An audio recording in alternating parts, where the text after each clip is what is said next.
வெளிநாட்டு தொழில் முதலீடுகள் குறித்து முதலமைச்சர் ஸ்டாலின் வெள்ளை அறிக்கை வெளியிட வேண்டும் என எதிர்க்கட்சித் தலைவர் எடப்பாடி பழனிசாமி தெரிவித்துள்ளார்.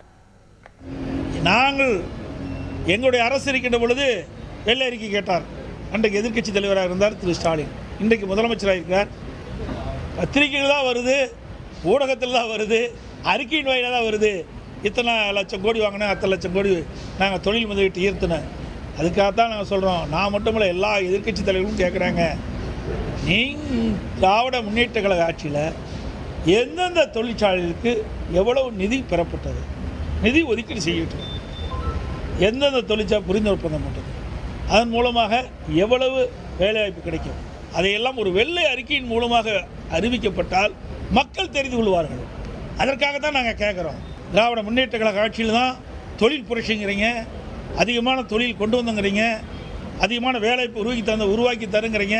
அதையெல்லாம் மக்கள் தெரிந்து கொள்வதற்காகத்தான் நாங்கள் இதை குறிப்பிடுற போது வெள்ளை அறிக்கையின் மூலமாக வெளியிட்டால் மக்கள் தெரிஞ்சுக்குவாங்க. இப்படிப்பட்ட கேள்வியே எழாது. செய்திகளை உடனுக்குடன் தெரிந்து கொள்ள உடனே சப்ஸ்கிரைப் பண்ணுங்க.